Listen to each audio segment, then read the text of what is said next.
ഒരു പക്ഷിയെ കാണാനാണ് ഈ ക്ലിഫിൻ്റെ എഡ്ജിൽ പോയിട്ടുള്ള നിപ്പ്. ഇത്ര റിസ്ക് എടുത്ത് കാണാൻ മാത്രം ഏതാണ് ആ പക്ഷി? ലോകത്തിൽ തന്നെ നോർത്തേൺ അറ്റ്ലാന്റിക് റീജിയനിലെ ചില രാജ്യങ്ങളിലും നോർത്ത് പസഫിക് റീജിയനിലെ ചില രാജ്യങ്ങളിലും മാത്രമാണ് ഈ പക്ഷിയെ കാണാൻ പറ്റൂ. ഇവരാണ് കടലിലെ തത്തകൾ എന്നറിയപ്പെടുന്ന പഫിൻസ്.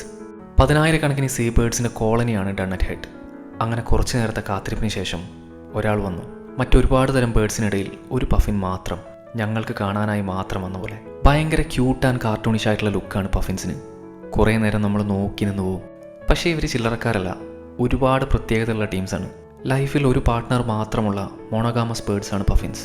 വർഷത്തിൽ ഭൂരിഭാഗം ടൈമും, അതായത് ഏകദേശം ഒരു 8 മാസത്തോളം ഉൾക്കടലുകളിൽ ചിലവഴിച്ച് ഓരോ വർഷവും ബ്രീഡിംഗ് സീസൺ ആകുമ്പോൾ മാത്രമാണ് ഇവർ 10,000 കിലോമീറ്റേഴ്സ് പറന്ന് കരയിലെത്തുന്നതും സെയിം പാർട്ട്ണറുമായി മീറ്റ് ചെയ്യുന്നതും. ഏകദേശം 80 കിലോമീറ്റർ സ്പീഡിൽ പറക്കാനും 60 മീറ്റർ ഡീപ്പ് ഡൈവ് ചെയ്ത് മീൻ പിടിക്കാനൊക്കെ പ്രാപ്തരാണിവർ. ഈ യാത്രയിൽ ഡോൾഫിനെയും വെയിൽസിനെയും ഒന്നും കാണാൻ പറ്റിയില്ലെങ്കിലും പഫിൻസിന് ഇത്രയും അടുത്തുനിന്ന് കാണാൻ പറ്റിയതിൽ ഞങ്ങൾ ഒരുപാട് ഹാപ്പിയായി.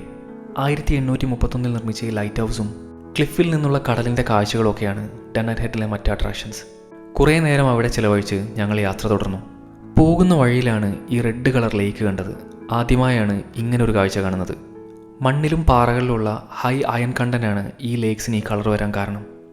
ഇങ്ങനെ ഒരുപാട് വൈവിധ്യങ്ങൾ നിറഞ്ഞ കാഴ്ചകളും കഥകളും ഒക്കെയാണ് സ്കോട്ട്ലാൻഡ് എന്ന രാജ്യത്തെ പ്രിയപ്പെട്ടതാക്കുന്നത്.